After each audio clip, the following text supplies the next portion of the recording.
Hello दोस्तों, स्वागत है आपका आपके अपने YouTube चैनल दिसार जीकेजीएस क्लासेस में। दोस्तों, आप सब लोग कैसे हैं? उम्मीद करते हैं आप सब लोग अच्छे होंगे, स्वस्थ होंगे, मस्त होंगे और अपनी तैयारी बेहतरीन तरीके से आप सभी कर रहे होंगे। दोस्तों, हम आपको रेलवे पीवाईक्यू क्वेश्चन का सॉल्यूशन करवा रहे हैं, जिसमें दोस्तों आज हम आपको मानव नेत्र एवं रंग बिरंगा संसार के जितने भी क्वेश्चन रेलवे एग्जाम में पूछे गए हैं प्रीवियस ईयर में, उन क्वेश्चन का सॉल्यूशन करवा रहे हैं विथ एनसीईआरटी फैक्ट के साथ में। दोस्तों, वीडियो अच्छा लगे वीडियो को लाइक कर दीजिएगा, शेयर कर दीजिएगा, कमेंट कर दीजिएगा। चैनल पे नए हैं दोस्तों, चैनल को सब्सक्राइब करके बेल आइकन को प्रेस कर लीजिएगा। और दोस्तों, हमसे जुड़ने के लिए, क्लास की अपडेट के लिए आप हमारा टेलीग्राम चैनल ज्वाइन कर सकते हैं। टेलीग्राम चैनल का लिंक मैंने डिस्क्रिप्शन बॉक्स में आपको दे दिया है। दोस्तों, उसी तरह से यदि आपको यूथ की बुक पढ़ना है तो उसकी हमने आपके लिए प्लेलिस्ट बना दी है। प्लेलिस्ट में जाके आप यूथ की बुक भी पढ़ सकते हैं। उसी तरह दोस्तों, हम रेलवे ग्रुप डी के आंसर की का सॉल्यूशन भी आपको करवा रहे हैं। तो आंसर की का सॉल्यूशन करवा रहे हैं हम, उसकी प्लेलिस्ट में हमने आपके लिए बना दी है। तो प्लेलिस्ट में जाके आप सारी वीडियोस देख सकते हैं। और आपको पता है एएलपी टेक्नीशियन का एग्जाम अभी कुछ ही दिनों में होने वाला है।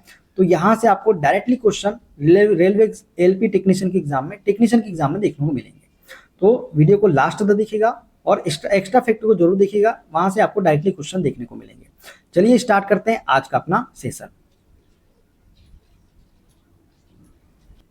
पहला क्वेश्चन दोस्तों, मानव नेत्र में निकट दृष्टि दोष मायोपिया की समस्या को निम्न में से किसका उपयोग करके ठीक किया जा सकता है?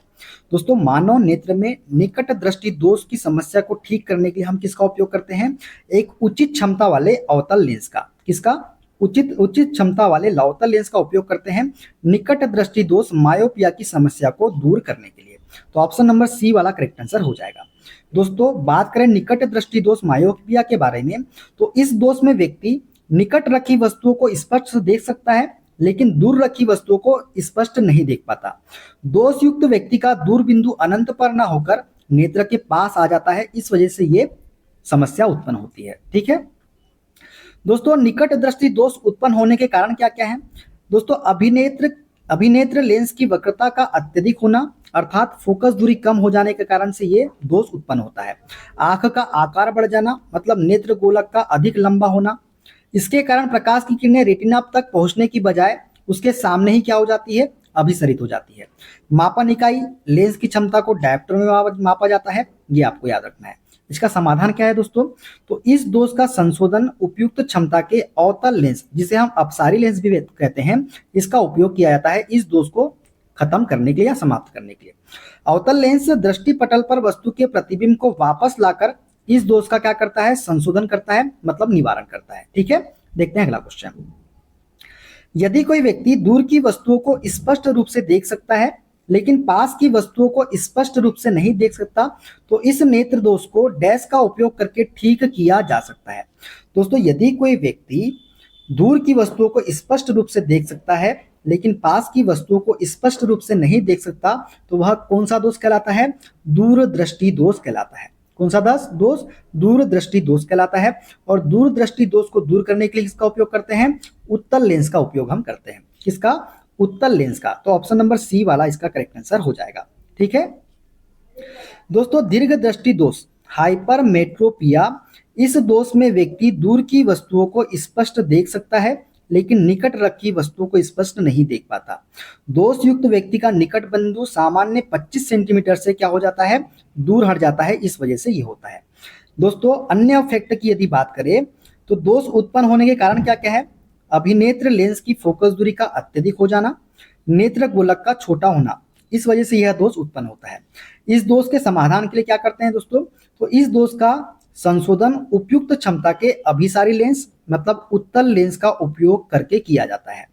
उत्तल लेंस दृष्टि पटल पर वस्तु का फोकस करने के लिए अतिरिक्त क्षमता प्रदान करते हैं, ये आपको याद रखना है। ठीक है, देखते हैं अगला क्वेश्चन।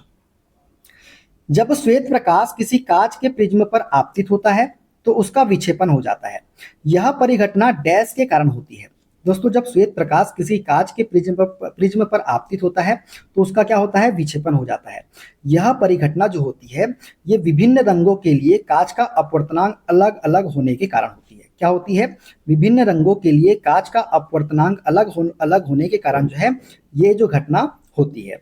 ठीक है, अगर महत्वपूर्ण तथ्य की बात करें, जब श्वेत प्रकाश किसी प्रिज्म से गुजरता है तो वह अपने घटक रंगों बैगनी, नीला, आसमानी, हरा, पीला, नारंगी और लाल में विभाजित हो जाता है।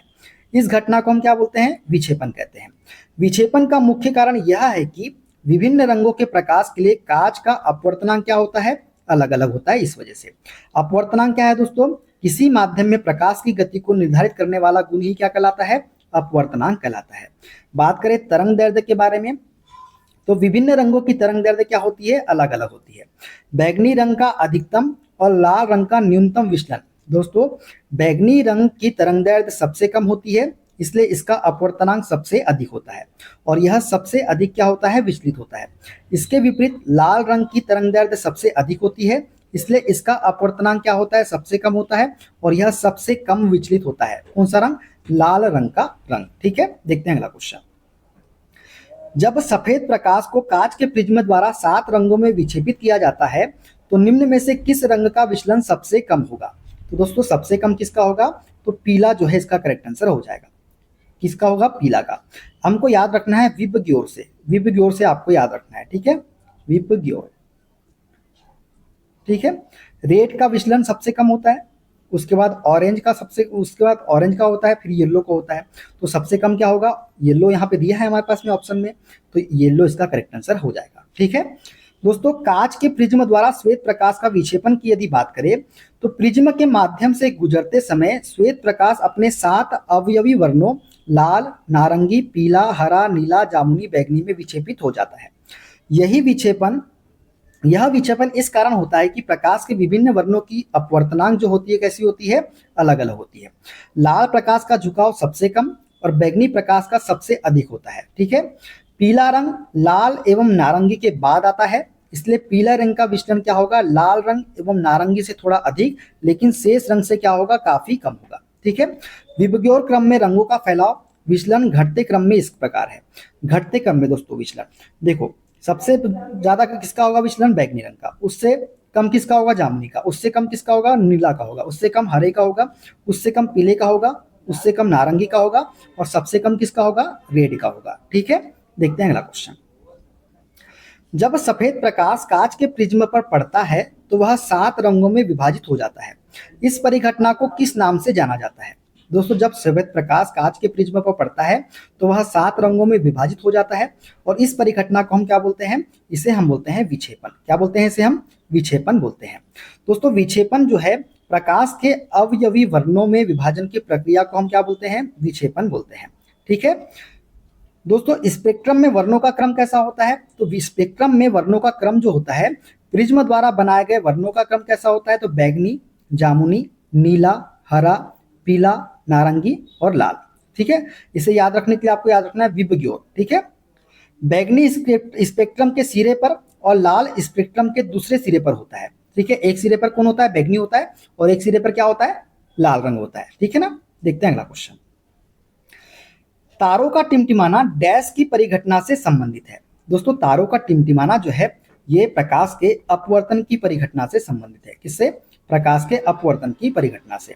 दोस्तों, तारों का टिमटिमाना, तारे पृथ्वी से बहुत दूर स्थित होते हैं और बिंदु स्रोत के समान प्रकाश उत्सर्जित करते हैं।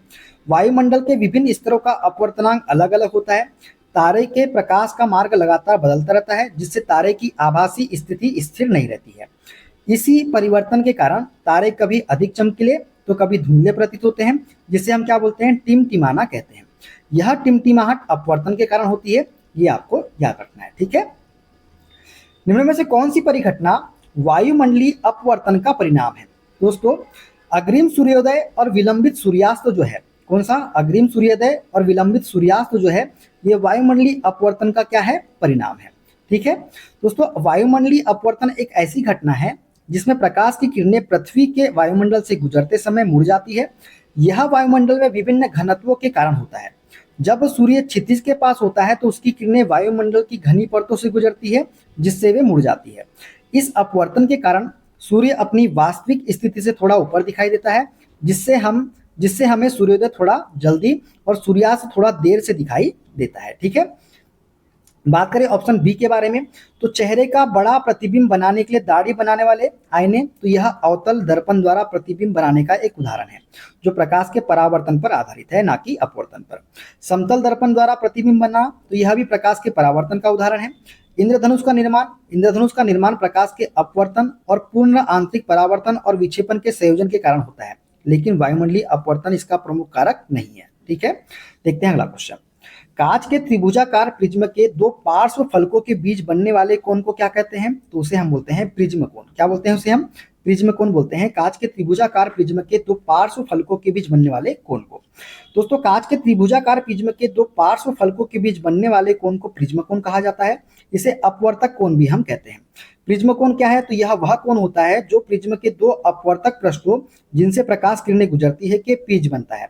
यह कोण प्रिज्म के आकार और उसके द्वारा प्रकाश के विक्षेपण की मात्रा को क्या करता है? निर्धारित करता है।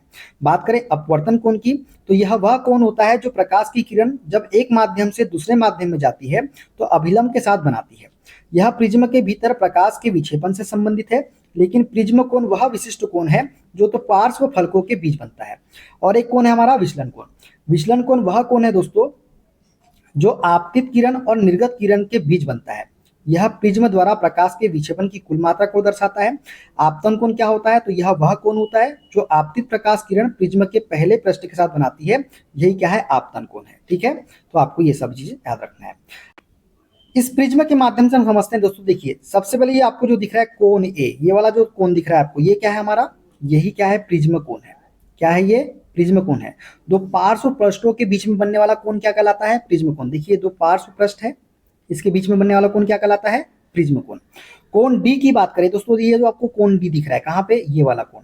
यहाँ पे देखिए, ये वाला कोण जो दिख रहा है आपको, ये वाला कोण डी क्या है हमारा? विचलन कोण है। कौन सा कोण है? विचलन कोण है। कोण ई की बात करें तो कोण ई देखो, ये वाला जो दिख रहा है आपको कोण ई, ये वाला कोण ई, ये क्या है हमारा? निर्गत कोण है। ठीक है, कौन सा कोण है ये? निर्गत कोण कहलाएगा। और कोण आई जो है, ये वाला आपको दिख रहा है जो, ये कौन सा कोण है? तो आपतन कोण कहलाएगा। कौन सा कोण है ये? आपतन कोण। ठीक है, अगला क्वेश्चन दोस्तों, जब प्रकाश किसी प्रिज्म से बाहर निकलता है तो प्रिज्म के पृष्ठों के साथ उसकी अन्योन्य क्रिया का परिणाम क्या होता है? दोस्तों, जब प्रकाश किसी प्रिज्म से बाहर निकलता है तो प्रिज्म के पृष्ठों के साथ उसकी अन्योन्य क्रिया का परिणाम जो होता है वो क्या होता है? प्रकाश यहाँ पे क्या होता है? अपवर्तित होता है। प्रकाश क्या होता है? अपवर्तित होता है। तो ऑप्शन नंबर सी वाला इसका करेक्ट आंसर हो जाएगा। ठीक है, जब प्रकाश किसी प्रिज्म से बाहर निकलता है तो प्रिज्म के पृष्ठों के साथ उसकी अन्योन्य क्रिया का परिणाम अपवर्तन होता है। अपवर्तन क्या है दोस्तों? तो अपवर्तन वह प्रक्रिया है जिसमें प्रकाश की किरण एक माध्यम से दूसरे माध्यम में जाते समय अपनी दिशा बदल लेती है। जब प्रकाश प्रिज्म से गुजरता है तो यह दो बार अपवर्तित होता है। एक बार जब यह प्रिज्म में प्रवेश करता है और दूसरी बार जब यह प्रिज्म से बाहर निकलता है। ठीक है, अब बात करें प्रिज्म की, तो प्रिज्म एक त्रिकोणीय आकार की वस्तु होती है जो कांच या किसी अन्य पारदर्शी पदार्थ से बनी होती है। प्रिज्म का उपयोग प्रकाश को विक्षेपित करने या विभिन्न रंगों में विभाजित करने के लिए किया जाता है। ठीक है, प्रकाश का विक्षेपण की बात करें तो जब श्वेत प्रकाश किसी प्रिज्म से गुजरता है तो यह अपने घटक रंगों में क्या हो जाता है? विभाजित हो जाता है। इस घटना को प्रकाश का हम क्या बोलते हैं? विक्षेपण कहते हैं। प्रकाश के विक्षेपण का कारण यह है कि विभिन्न रंगों के प्रकाश की तरंगदैर्घ्य भिन्न होती है और इसलिए वे प्रिज्म से गुजरते समय अलग अलग कोणों पर क्या होती है? अपवर्तित होती है। इसलिए जब प्रकाश किसी प्रिज्म से बाहर निकलता है तो यह अपवर्तित होता है और संभवतः क्या होता है? विक्षेपित भी होता है। अन्य विकल्प सही नहीं है, क्योंकि प्रकाश बिना किसी परिवर्तन के गुजर जाता है, तो प्रकाश प्रिज्म से गुजरते समय अपनी दिशा बदल लेता है, इसलिए यह बिना किसी परिवर्तन के नहीं गुजरता। ठीक है, बी वाला क्या है? प्रकाश केवल परावर्तित होता है। तो प्रकाश प्रिज्म से गुजरते समय अपवर्तित होता है, ना कि परावर्तित। प्रकाश केवल अवशोषित होता है क्या? नहीं, प्रकाश प्रिज्म से गुजरता है, इसलिए यह केवल अवशोषित नहीं होता। ठीक है, तो ये तीनों ऑप्शन की व्याख्या हमने आपको बता दिया। अगला क्वेश्चन है दोस्तों, पृथ्वी से देखने पर तारे टिमटिमाते क्यों दिखाई देते हैं? दोस्तों, पृथ्वी से देखने पर तारे टिमटिमाते इसलिए दिखाई देते हैं, यह है हमारा पृथ्वी के वायुमंडल में अपवर्तन के कारण। तो ऑप्शन नंबर बी वाला इसका करेक्ट आंसर हमारा हो जाएगा। दोस्तों, तारे पृथ्वी से बहुत दूर स्थित है और उनसे आने वाला प्रकाश जब पृथ्वी के वायुमंडल में प्रवेश करता है तो विभिन्न घनत्व वाली हवा की परतों से गुजरता है। इन परतों के कारण प्रकाश का अपवर्तन होता है, यानी प्रकाश की किरणें अपने मार्ग से विचलित हो जाती है। यह अपवर्तन लगातार बदलते हुए वायुमंडल के कारण होता है। कभी प्रकाश हमारी आंखों तक पहुंचता है तो कभी नहीं पहुंचता, जिसके कारण तारे हमें टिमटिमाते हुए दिखाई देते हैं। बात करें ऑप्शन नंबर ए की वायुमंडल के परावर्तन के कारण, तो परावर्तन वह प्रक्रिया है जिसमें प्रकाश किसी सतह से टकराकर वापस उसी माध्यम में लौट जाता है, जबकि तारों के टिमटिमाने में प्रकाश का अपवर्तन शामिल है, जो कि एक माध्यम से दूसरे माध्यम में जाते समय प्रकाश की दिशा में परिवर्तन है। सी ऑप्शन क्या है, बादलों द्वारा विवर्तन के कारण। तो दोस्तों विवर्तन तब होता है जब प्रकाश किसी वस्तु के किनारों से मुड़ता है।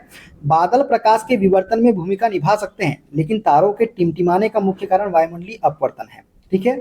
डी क्या है, कणों द्वारा प्रकीर्णन के कारण। तो प्रकीर्णन तब होता है दोस्तों जब प्रकाश छोटे कणों से टकराकर विभिन्न दिशाओं में बिखर जाता है। प्रकीर्णन भी वायुमंडलीय घटनाओं में भूमिका निभाता है, लेकिन तारों के टिमटिमाने का मुख्य कारण अपवर्तन होता है। ये आपको याद रखना है। ठीक है, देखते हैं अगला क्वेश्चन। प्रकाश के परिक्षेपण से उत्पन्न रंगों के बैंड को क्या कहते हैं? तो दोस्तों प्रकाश के परिक्षेपण से उत्पन्न रंगों के बैंड को जो है स्पेक्ट्रम हम बोलते हैं। क्या बोलते हैं इसे? हम स्पेक्ट्रम बोलते हैं। जब श्वेत प्रकाश को किसी प्रिज्म से गुजारा जाता है तो यह अपने घटक रंगों में विभक्त हो जाता है। इस प्रक्रिया को प्रकाश का विक्षेपण कहते हैं। विक्षेपण के बाद प्राप्त रंगों के बैंड को स्पेक्ट्रम कहा जाता है। स्पेक्ट्रम में 7 रंग होते हैं, जिनका क्रम क्या होता है? विपरीत होता है। ये आपको याद रखना है। ठीक है, देखते हैं अगला क्वेश्चन। खतरे के संकेत प्रायः लाल रंग के क्यों होते हैं? दोस्तों खतरे के संकेत प्रायः लाल रंग के इसलिए होते हैं क्योंकि लाल प्रकाश की तरंग दैर्ध्य कैसी होती है? लंबी होती है, और यह सबसे कम प्रकीर्णित होती है, जिससे यह दूर से दिखाई देता है। इस वजह से खतरे के संकेत में प्रायः लाल रंग का उपयोग किया जाता है। ठीक है दोस्तों, सबसे लंबी तरंग दैर्ध्य। तो दोस्तों लाल रंग की तरंग दैर्ध्य जो होती है ना, सभी रंगों में सबसे लंबी होती है। इस कारण से लाल रंग हवा के अणुओं द्वारा सबसे कम प्रकीर्णित होता है। इसका मतलब है कि लाल रंग अन्य रंगों की तुलना में अधिक दूरी तक बिना धुंधला हुए या बिखरे हुए यात्रा कर सकता है। कम प्रकीर्णन की बात करें तो लाल रंग का कम प्रकीर्णन इसे कोहरे, धुंध और बारिश जैसी स्थितियों में भी दृश्यमान बनाता है। अन्य रंग इन स्थितियों में आसानी से बिखर जाते हैं और दिखाई नहीं देते हैं। ध्यान आकर्षित करने वाला बात करें तो लाल रंग एक शक्तिशाली और ध्यान आकर्षित करने वाला रंग है। यह रंग तुरंत लोगों का ध्यान खींच लेता है और उन्हें खतरे के बारे में क्या करता है? सचेत करता है। इस वजह से लाल रंग का उपयोग खतरे के निशान का दिखाने के लिए किया जाता है। ठीक है। कांच के एक त्रिभुज प्रिज्म में डैश होता है या होते हैं? दोस्तों कांच के एक त्रिभुज प्रिज्म में जो होते हैं क्या होता है? 2 त्रिभुजाकार आधार होते हैं और 3 आयताकार पार्श्व पृष्ठ होते हैं। तो क्या होता है? 2 त्रिभुजाकार आधार होते हैं और 3 आयताकार पार्श्व पृष्ठ होते हैं कांच के एक त्रिभुज प्रिज्म में। ठीक है दोस्तों, एक त्रिभुजाकार प्रिज्म में 2 त्रिकोणीय आधार होते हैं जो सर्वांगसम और समानांतर होते हैं। इन दोनों त्रिभुजाकार आधारों को 3 आयताकार फलकों द्वारा जोड़ा जाता है, जिन्हें पार्श्व पृष्ठ कहा जाता है। यहाँ एक त्रिभुजाकार प्रिज्म का चित्र दिया गया है। जैसे कि आप चित्र में देख सकते हैं, प्रिज्म में 2 त्रिकोणीय आधार और 3 आयताकार पार्श्व पृष्ठ है। क्या है? 2 त्रिकोणीय आधार है और 3 क्या है? आयताकार पार्श्व पृष्ठ हो जाएंगे इसके। ठीक है दोस्तों, क्लियर। अगला क्वेश्चन, त्रिकोणीय कांच के प्रिज्म के 2 पार्श्व फलकों के बीच का कोण क्या कहलाता है? तो अभी हमने आपको बताया प्रिज्म कोण कहलाता है। क्या कहलाता है? प्रिज्म कोण कहलाता है। ये देखिए प्रिज्म है और ये 2 पार्श्व फलक के बीच का कोण, ये क्या है? हमारा प्रिज्म कोण कहलाता है। ठीक है, तो ऑप्शन नंबर बी वाला करेक्ट आंसर हो जाएगा। चलिए आगे बढ़ते हैं। कांच के प्रिज्म से गुजरते समय निम्न में से किस वर्ण का प्रकाश न्यूनतम कोण पर मुड़ता है? दोस्तों पीले रंग का प्रकाश जो है ये न्यूनतम कोण पर मुड़ता है। कौन सा? पीले रंग का। विपग्योर से आपको याद रखना है, विपग्योर। ठीक है, विपग्योर। लाल रंग का सबसे कम मुड़ता है, फिर ऑरेंज होता है, फिर येलो। तो येलो हमको दिया गया है ऑप्शन में, तो येलो ही इसका करेक्ट आंसर हो जाएगा। ठीक है, अगला है दोस्तों, विपग्योर जो है दोस्तों सफेद प्रकाश के 7 रंगों का संक्षिप्त रूप है, जो वर्ण विक्षेपण के कारण तब बनते हैं जब प्रकाश कांच के प्रिज्म या जल की बूंदों से गुजरता है।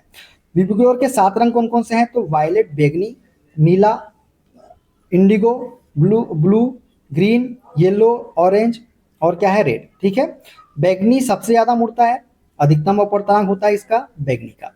लाल सबसे कम मुड़ता है, न्यूनतम अपवर्तनांक होता है। इंद्रधनुष में भी ये 7 रंग इसी क्रम में दिखते हैं। यह प्रभाव सबसे पहले न्यूटन द्वारा प्रिज्म प्रयोग से समझाया गया था, ये भी आपको याद रखना है। ठीक है, लाल रंग की तरंग दैर्ध्य सबसे कम अधिक होती है, कितनी? 700 नैनोमीटर लगभग होती है, इसलिए यह सबसे दूर तक जाता है।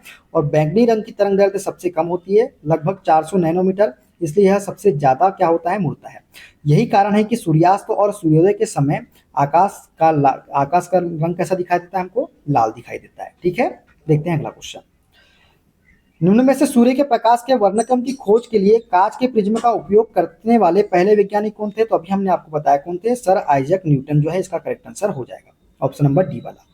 सर आइजैक न्यूटन ही वह वैज्ञानिक थे जिन्होंने सबसे पहले कांच के प्रिज्म का उपयोग करके सूर्य के प्रकाश के वर्णक्रम की खोज की थी। उन्होंने 1666 में यह प्रयोग किया था और उन्होंने पाया कि जब सूर्य के प्रकाश को एक प्रिज्म से गुजारा जाता है तो यह 7 रंगों के एक बैंड में विभाजित हो जाता है। इन रंगों को उन्होंने लाल, नारंगी, पीला, हरा, नीला, जामुनी और बैंगनी नाम दिया। उन्होंने यह भी पाया कि इन रंगों को फिर से मिलाकर श्वेत प्रकाश बनाया जा सकता है। यह खोज प्रकाश की प्रकृति के बारे में हमारी समझ में एक महत्वपूर्ण कदम था। इसने यह भी सिखाया कि श्वेत प्रकाश वास्तव में विभिन्न रंगों का क्या होता है, मिश्रण होता है। अब बात करें आर्किमिडीज के बारे में दोस्तों, तो आर्किमिडीज ने क्या किया था? तो आर्किमिडीज ने जो थे एक प्राचीन यूनानी वैज्ञानिक थे जिन्होंने भौतिकी और गणित के क्षेत्र में कई महत्वपूर्ण खोजें की थी। हालांकि उन्होंने प्रकाश के वर्णक्रम की खोज नहीं की थी। प्रोफेसर सीवी रमन की बात करें, प्रोफेसर सीवी रमन एक भारतीय भौतिकी विज्ञानी थे जिन्होंने प्रकाश के प्रकीर्णन के क्षेत्र में महत्वपूर्ण योगदान दिया था। उन्हें 1930 में भौतिकी का नोबेल पुरस्कार मिला था, ये भी आपको याद रखना है। हालांकि उन्होंने सूर्य के प्रकाश के वर्णक्रम की खोज नहीं की थी। अल्बर्ट आइंस्टीन की बात करें तो अल्बर्ट आइंस्टीन एक जर्मन अमेरिकी भौतिकी विज्ञानी थे जिन्होंने सापेक्षता के सिद्धांत सहित भौतिकी के क्षेत्र में कई महत्वपूर्ण खोजें की थी।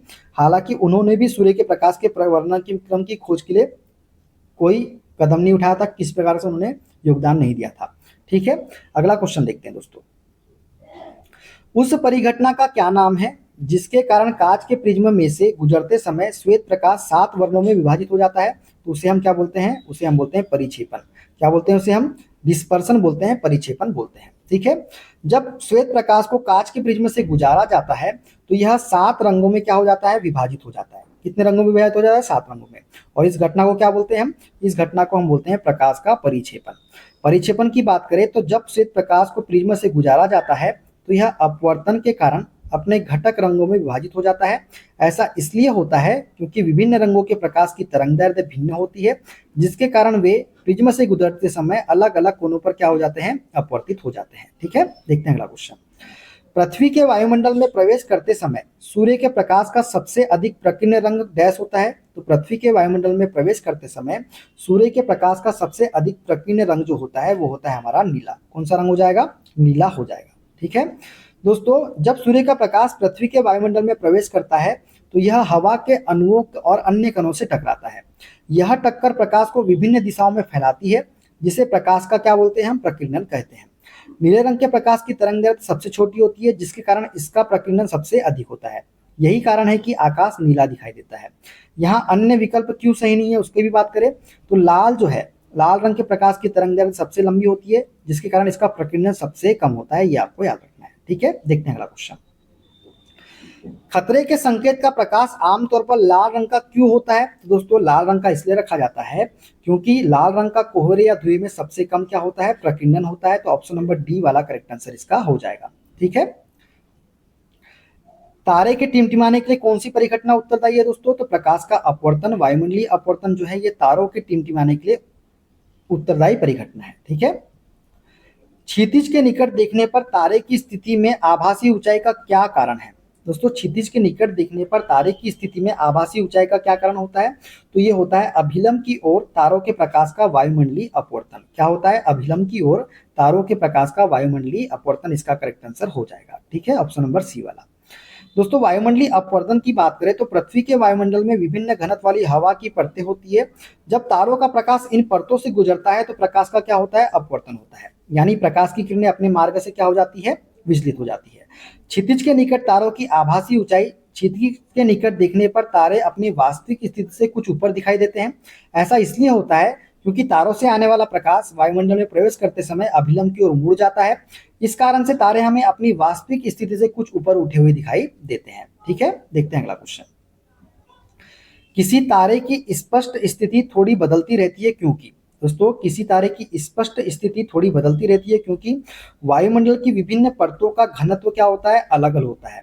किसके कारण? वायुमंडल की विभिन्न परतों का घनत्व अलग अलग होता है, इस वजह से किसी तारे की स्पष्ट स्थिति थोड़ी बदलती रहती है। ठीक है, अगला क्वेश्चन दोस्तों, सभी 7 वर्णों वाले प्रकाश में से कौन सा वर्ण प्रिज्म पर पड़ने के बाद सबसे अधिक विस्तृत होगा? तो बैगनी इसका करेक्ट आंसर हो जाएगा। बैगनी रंग जो होगा सबसे ज्यादा विस्तृत होगा। जब श्वेत प्रकाश को प्रिज्म से गुजारा जाता है तो यह अपने घटक रंगों में विभाजित हो जाता है। इस घटना को प्रकाश का विक्षेपण कहा जाता है। विभिन्न रंगों के प्रकाश की तरंगदैर्ध्य भिन्न होती है, जिसके कारण वे प्रिज्म से गुजरते समय अलग अलग कोनों पर अपवर्तित होते हैं। लाल रंग का प्रकाश सबसे कम कोण पर मुड़ता है क्योंकि इसकी तरंगदैर्ध्य क्या होती है? सबसे लंबी होती है। और बैगनी रंग का प्रकाश सबसे अधिक कोण पर मुड़ता है क्योंकि इसकी तरंगदैर्ध्य क्या होती है? सबसे छोटी होती है।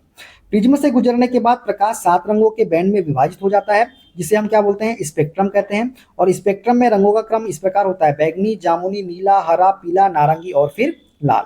तो विबग्योर से आपको याद रखना है। किससे? विबग्योर से। इसको आप डायरेक्ट कह सकते हो विबग्योर से।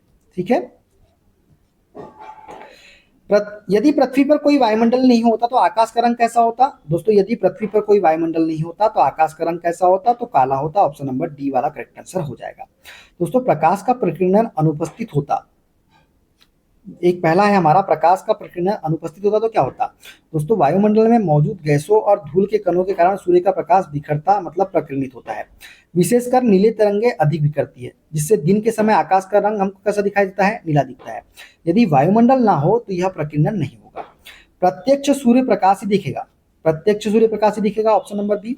तो बिना वायुमंडल के केवल सीधा सूर्य का प्रकाश ही हमारी आंखों तक पहुंचेगा और बाकी दिशाओं में से कोई प्रकाश नहीं आएगा, जिससे आकाश पूर्णतः काला दिखेगा, जैसा कि चंद्रमा पर दिखा जाता है। ठीक है। अंतरिक्ष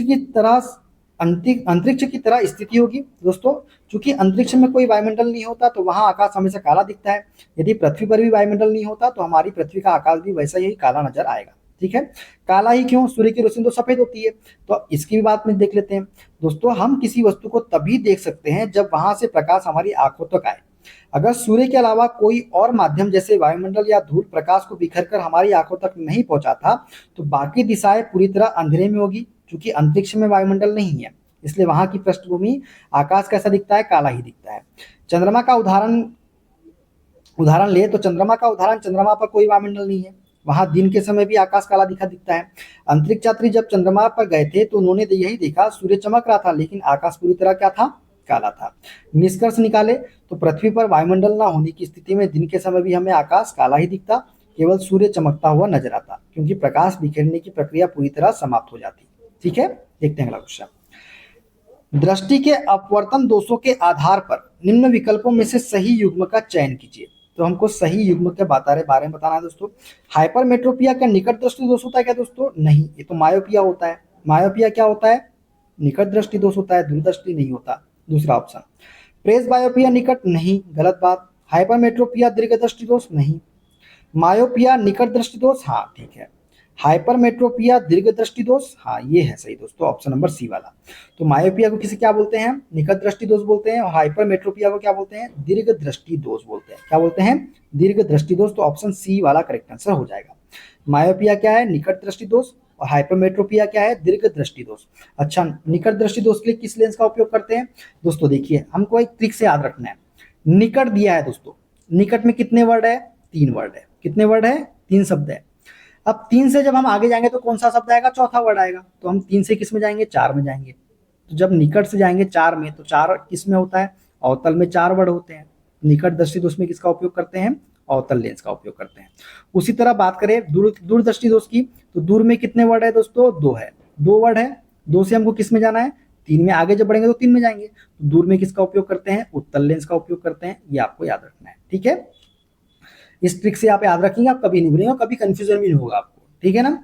बात करें मायोपिया की दोस्तों, तो निकट दृष्टि दोष एक सामान्य दृष्टि दोष है जिसमें पास की वस्तुएं स्पष्ट दिखाई देती है लेकिन दूर की वस्तुएं धुंधली दिखाई देती है। कारण क्या है? यह तब होता है जब आंख का आकार बहुत लंबा होता है या कार्निया बहुत अधिक घुमावदार होता है, जिससे प्रकाश रेटिना पर ठीक से केंद्रित नहीं होता। उपचार क्या है? अवतल लेंस का उपयोग किया जाता है इसके उपचार के लिए। अब बात करें हाइपरमेट्रोपिया दूरदृष्टि दोष के बारे में, तो इसमें दूर की वस्तुएं स्पष्ट दिखाई देती है लेकिन पास की वस्तुएं धुंधली दिखाई देती है। कारण क्या है? यह तब होता है जब आंख का आकार बहुत छोटा होता है या कार्निया बहुत सपाट होता है, जिससे प्रकाश रेटिना के पीछे केंद्रित होता है। उपचार उत्तल लेंस का उपयोग करते हैं हाइपरमेट्रोपिया के लिए। अब प्रेस बायोपिया की बात करें दोस्तों, तो जरा दूरदृष्टि एक उम्र से संबंधित दृष्टि दोष है जिसमें पास की वस्तु पर ध्यान केंद्रित करने की क्षमता धीरे धीरे कम हो जाती है। इसमें निकट दृष्टि और दूरदृष्टि दोनों दोषों एक साथ हो जाते हैं। कारण क्या होता है? यह तब होता है जब आंख का लेंस कठोर हो जाता है और अपनी आकृति को बदलने की क्षमता खो देता है। इस कारण से ये होता है। इसके उपचार के लिए किसका उपयोग करते हैं? तो बाइफोकल या द्विफोक्सी लेंस वाले चश्मे का उपयोग करते हैं। किसके लिए?